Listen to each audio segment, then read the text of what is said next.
It's not broken yet, but it's under strain. It's under strain because of tariffs. It's under strain because of geopolitical tensions. It's under strain because of the trade war. And we can see this in the threats flying back between President Trump and China right now over everything from shipping to rare earths to cooking oil.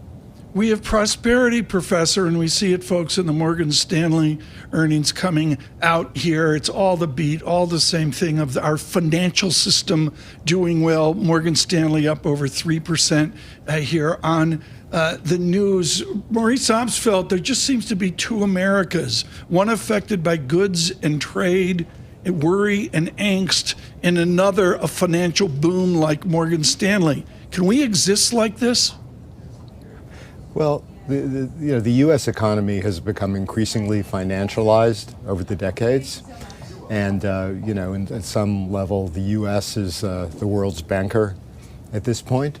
And interestingly, finance hasn't seen the kind of backlash that we've seen against trade. Trade is blamed for deficits with other countries. It's blamed for the decline of manufacturing.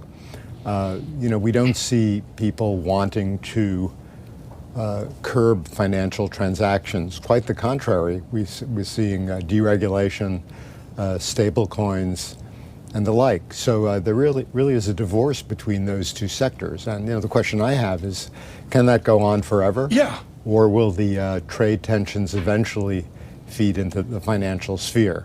I think they will.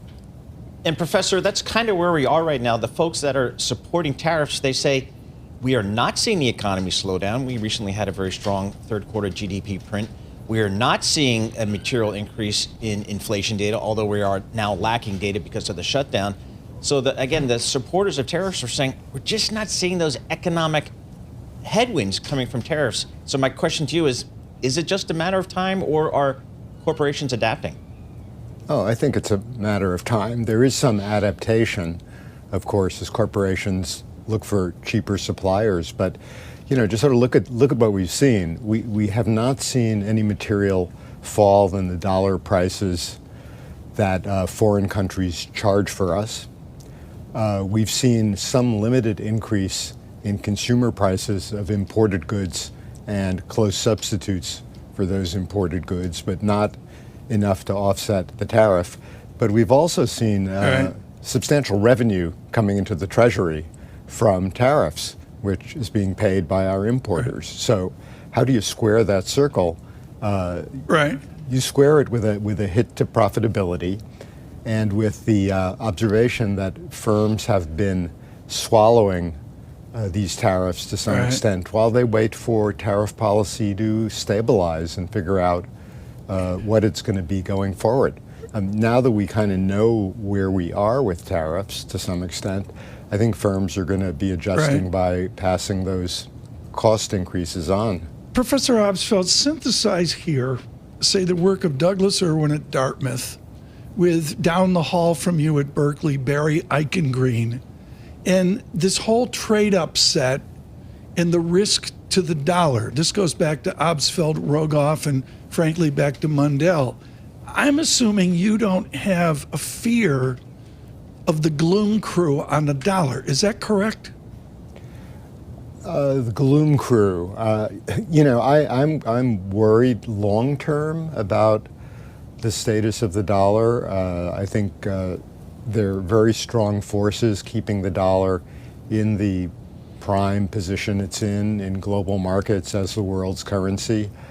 But foreign countries are increasingly worried about the kind of coercive, punitive actions that this administration has been taken to enforce its will globally, not just in the trade sphere, but looking at issues like internal politics.